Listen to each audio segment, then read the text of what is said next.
ओम शांति। 4 मार्च 2026 की मुरली है। मुख्य रूप से बाबा ने कहा, गरीबों में दान पुण्य की बहुत श्रद्धा रहती है। गरीब भक्ति भी लगन से करते हैं। साक्षात्कार भी गरीबों को होता है। साहूकारों को अपने धन का नशा रहता, पाप जास्ती होते, इसलिए गरीब बच्चे उनसे आगे चले जाते हैं। फिर कहा, देह अभिमान में आकर किसी भी प्रकार का फैशन नहीं करना है, जास्ती शौक नहीं रखने हैं, बहुत बहुत साधारण होकर चलना है। आपस में बहुत बहुत रूहानी स्नेह से चलना है। कभी भी लून पानी नहीं होना है। बाप का सपूत बच्चा बनना है। अहंकार में कभी नहीं आना है।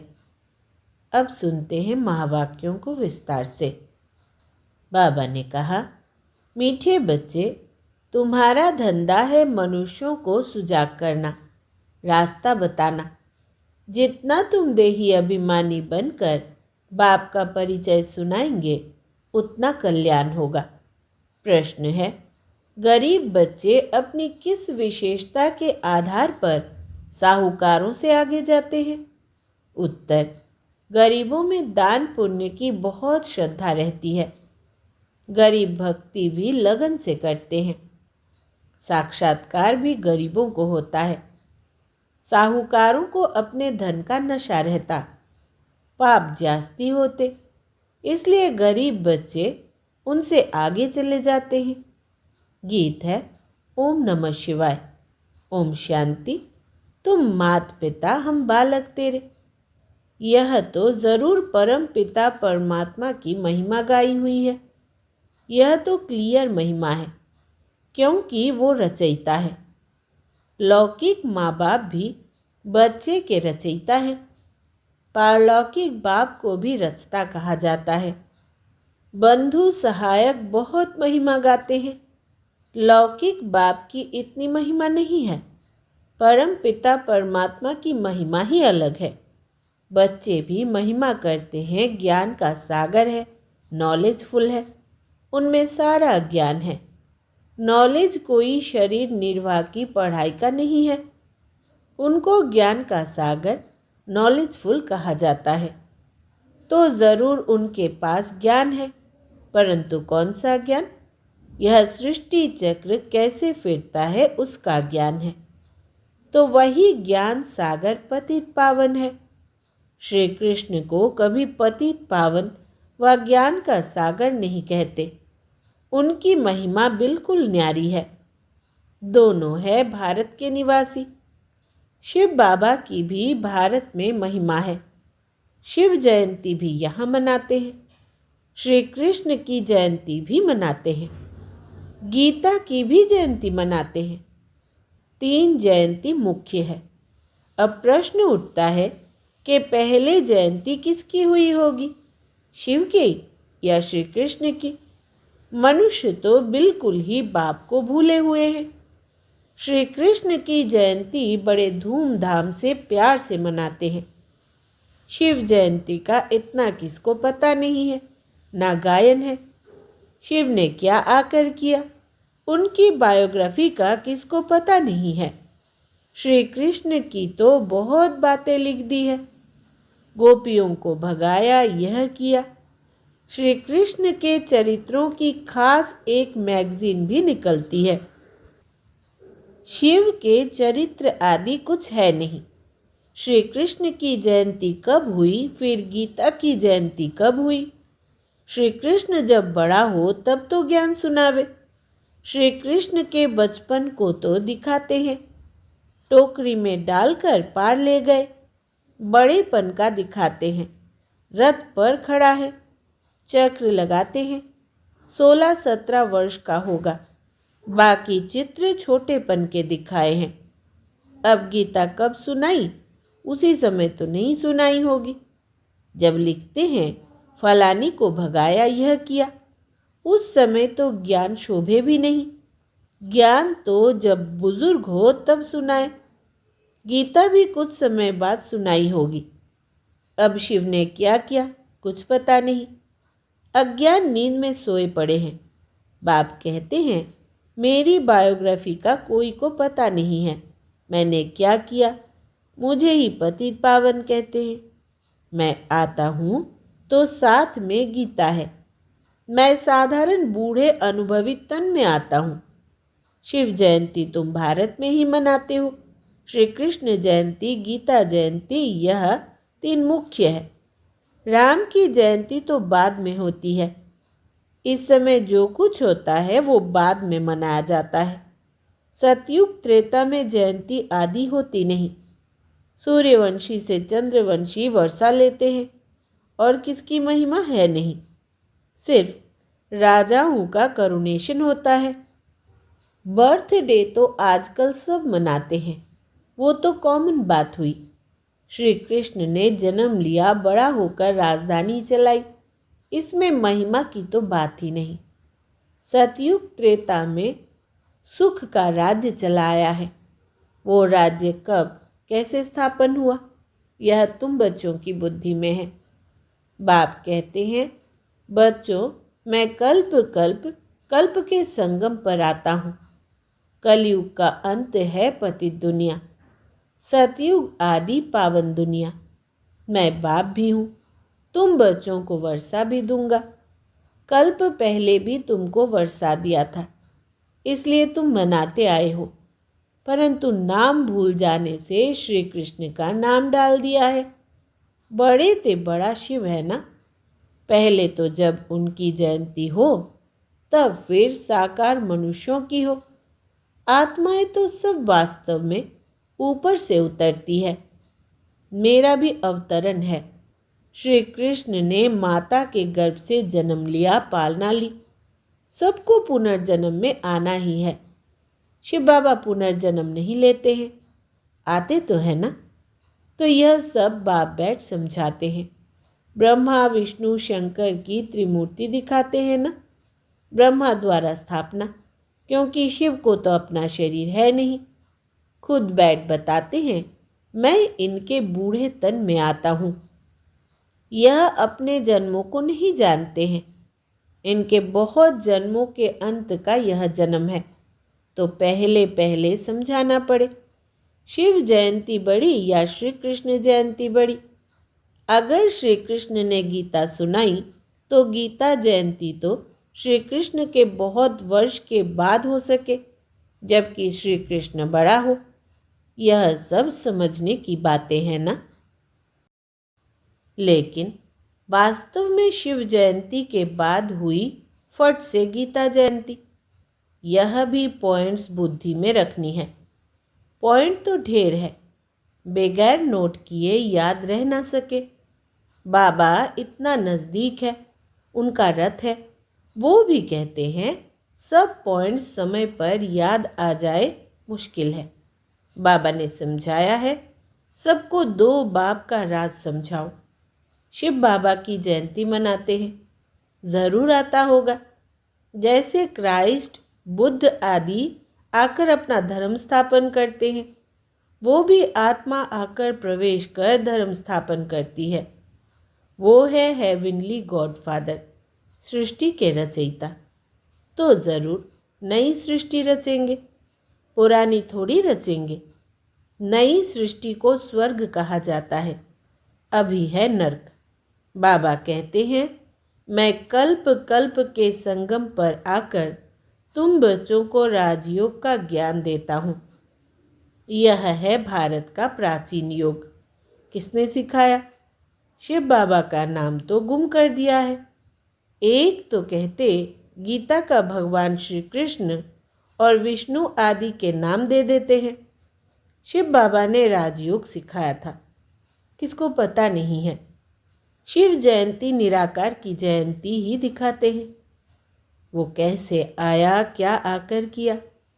वो तो सर्व का सद्गति दाता, लिबरेटर गाइड है। अभी सर्व आत्माओं को गाइड चाहिए परमात्मा, वो भी आत्मा है। जैसे मनुष्यों का गाइड भी मनुष्य होता है, वैसे आत्माओं का गाइड भी आत्मा चाहिए। वो तो सुप्रीम आत्मा ही कहेंगे।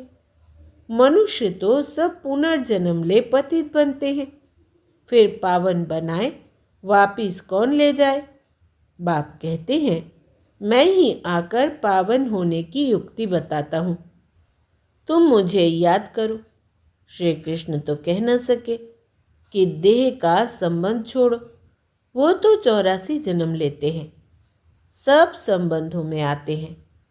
बाप को अपना शरीर नहीं है। तुमको यह रूहानी यात्रा बाप सिखलाते हैं। यह है रूहानी बाप की रूहानी बच्चों प्रति रूहानी नॉलेज। श्री कृष्ण कोई का रूहानी बाप थोड़ी है, सबका रूहानी बाप मैं हूँ। मैं ही गाइड बन सकता हूँ। Liberator, guide, blissful, peaceful, ever pure, सब मेरे लिए कहते हैं। अभी तुम आत्माओं को नॉलेज दे रहे हैं। बाप कहते हैं, मैं इस शरीर द्वारा तुमको दे रहा हूँ। तुम भी शरीर द्वारा नॉलेज ले रहे हो। वो है गॉड फादर। उनका रूप भी बताया है। जैसे आत्मा बिंदी है, वैसे परमात्मा भी बिंदी है। यह कुदरत है ना? वास्तव में बड़ी कुदरत तो यह है। इतने छोटे स्टार में 84 जन्मों का पार्ट है। यह है कुदरत। बाप का भी ड्रामा में पार्ट है। भक्ति मार्ग में भी तुम्हारी सर्विस करते हैं। तुम्हारी आत्मा में 84 जन्मों का पार्ट अविनाशी है। इसको कहा जाता है कुदरत। इसका वर्णन कैसे करें? इतनी छोटी सी आत्मा है। यह बातें सुनकर वंडर खाते हैं। आत्मा है भी स्टार मुआफिक। 84 जन्म एक्यूरेट भोगती है। सुख भी वो एक्यूरेट भोगेगी। यह है कुदरत। बाप भी है आत्मा, परम आत्मा। उनमें सारी नॉलेज भरी हुई है जो बच्चों को समझाते हैं। यह है नई बातें। नए मनुष्य सुनकर कहेंगे, इनका ज्ञान तो कोई शास्त्र आदि में भी नहीं है। फिर भी जिन्होंने कल्प पहले सुना है, वर्षा लिया है, वही वृद्धि को पाते रहते हैं। टाइम लगता है, प्रजा ढेर बनती है, वो तो सहज है। राजा बनने में मेहनत है।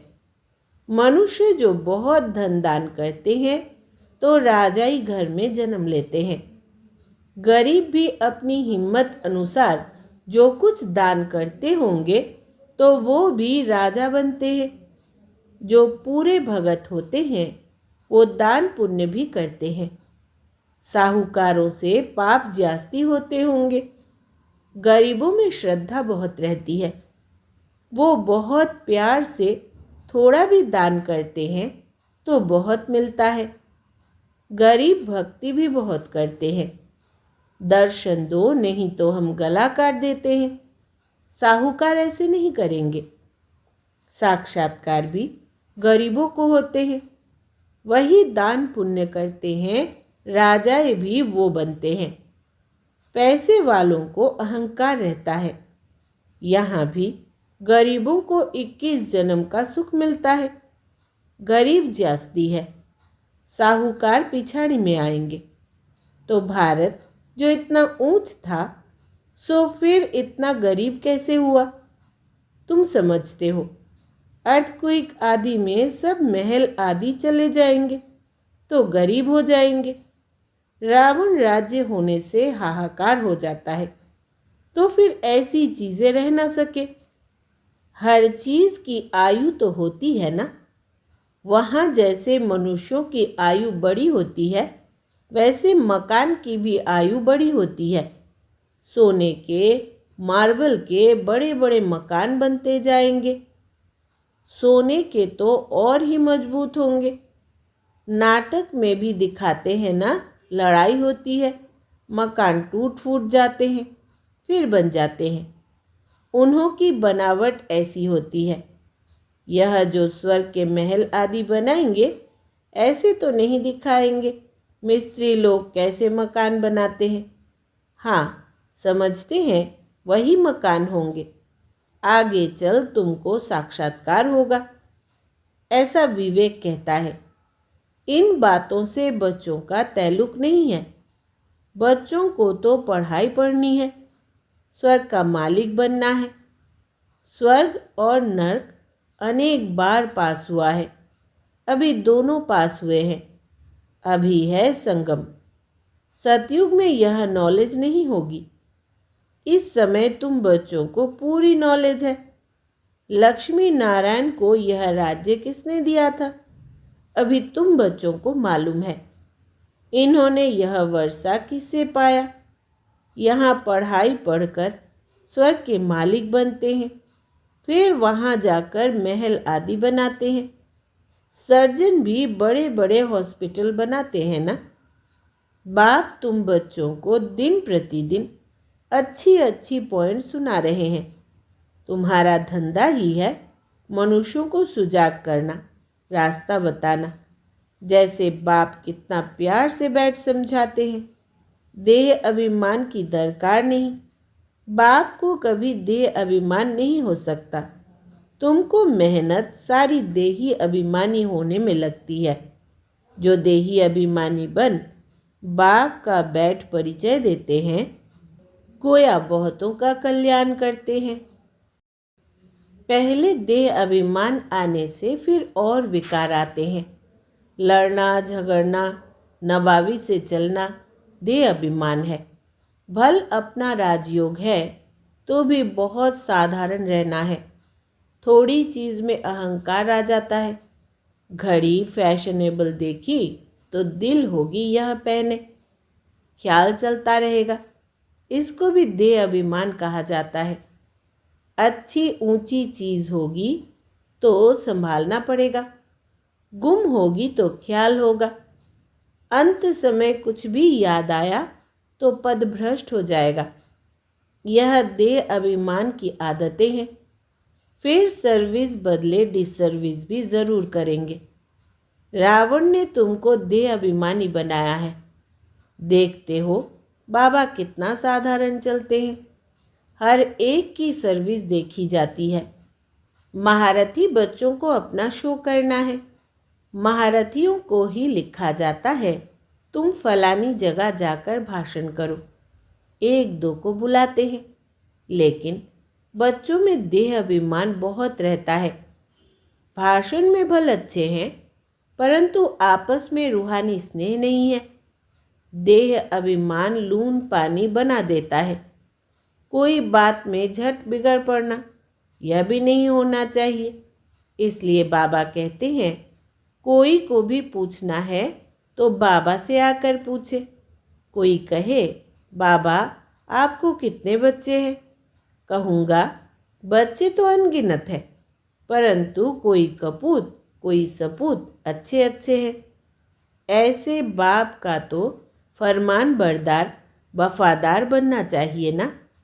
अच्छा, मीठे मीठे सिकिलधे बच्चों प्रति माता पिता बाप दादा का याद प्यार और गुड मॉर्निंग।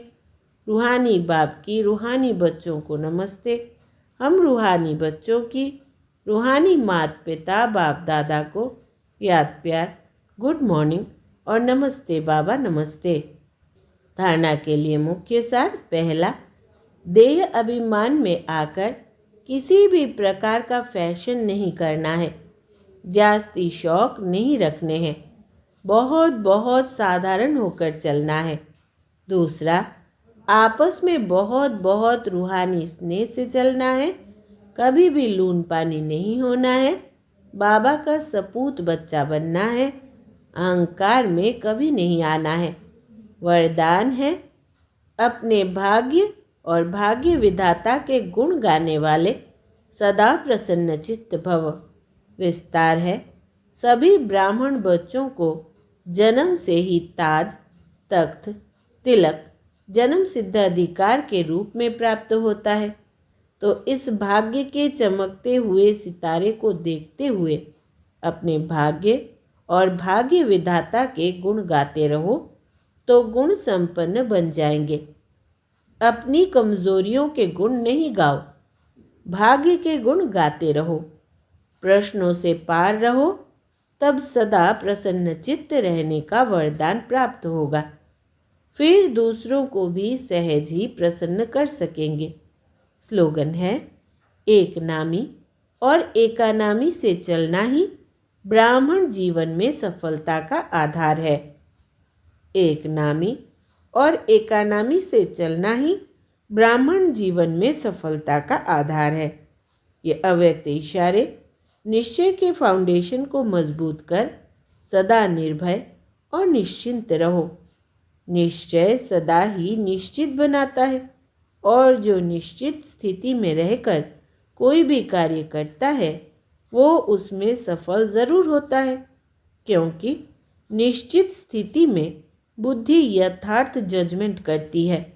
यथार्थ निर्णय का आधार है निश्चय बुद्धि, निश्चित स्थिति। उसमें सोचने की भी आवश्यकता नहीं है। अच्छा, ओम शांति।